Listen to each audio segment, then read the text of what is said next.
Solve cos square 3x equal to 5 sin square 3x where x lie in the interval 0 to 2. Here they told you to solve. So you should find the values for x satisfying this equation, and also it should lie in the interval 0 to 2. Here you should get the answer in radians. For that, put your calculator in radians mode.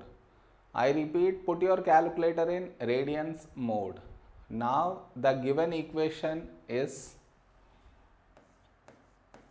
cos square 3x equal to 5 sin square 3x. Now, in this trigonometric equation, there are two trigonometric ratios present. They are cos and sine. But for us to solve, there should be only one trigonometric ratio. Now, how do we convert this to one trigonometric ratio? Means we should divide by cos square 3x on both sides. Why do we divide? Because now it cancel out, resulting in 1. And on this side, sin square by cos square will result in tan square 3x.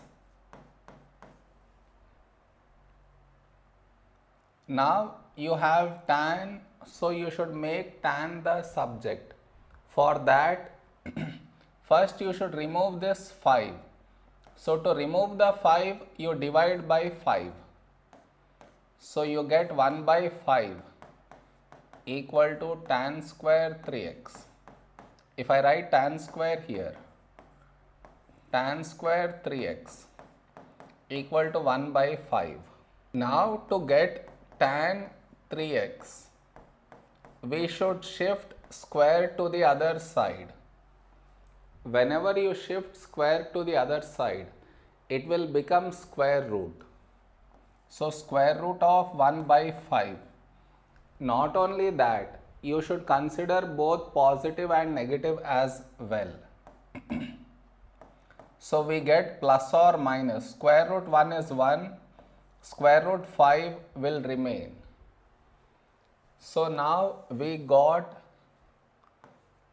tan 3x equal to plus 1 by root 5 tan 3x equal to minus 1 by root 5.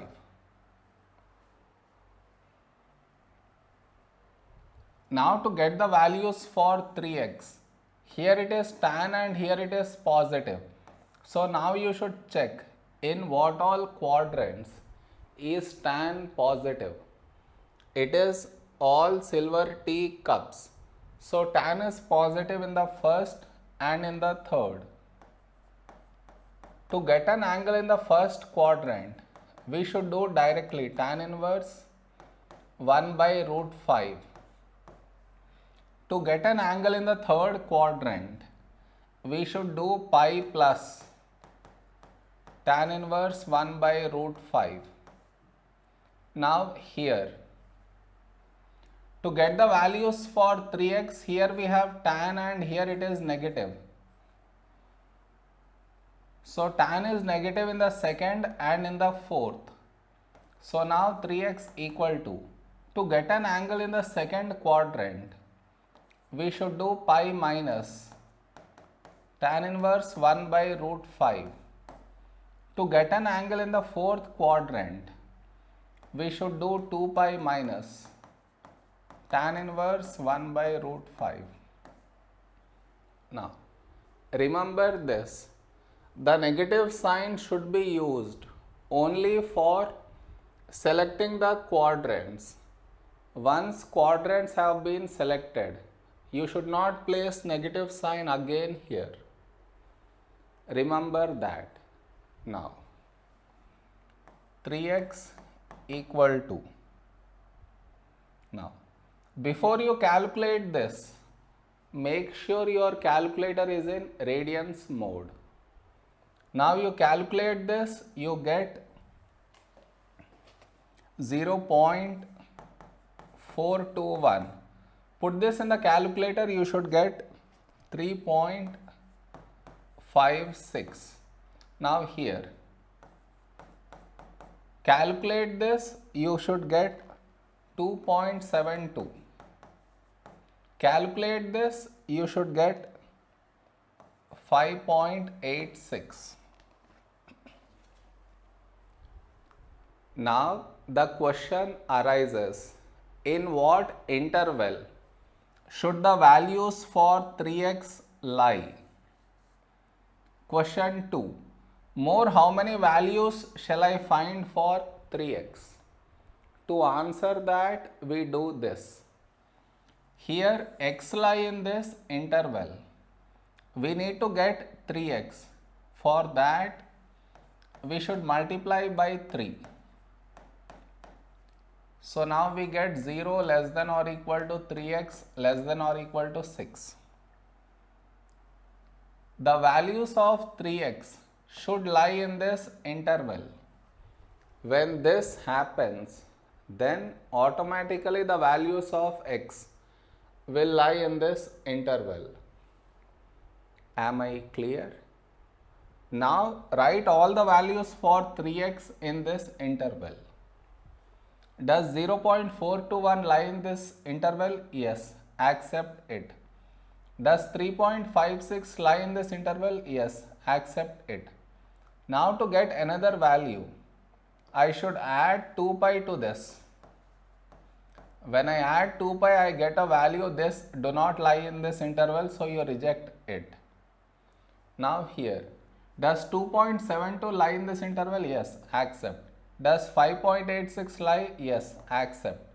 To get another value, we should add 2 pi to this. When I add 2 pi, I get a value. This do not lie in the interval, so you reject it. So the values we got for 3x are 0.421, 3.56, 2.72, 5.86. Now to get the values for x, I should remove this 3. So to remove the 3, you divide by 3 to each value. So now here it cancel out, you get x. Put this in the calculator, you get 0.140. Calculate this, you get 1.19. Put this in the calculator, you get 0.907. Put this in the calculator, you get 1.95. These are the values for x. This is our answer. Am I clear?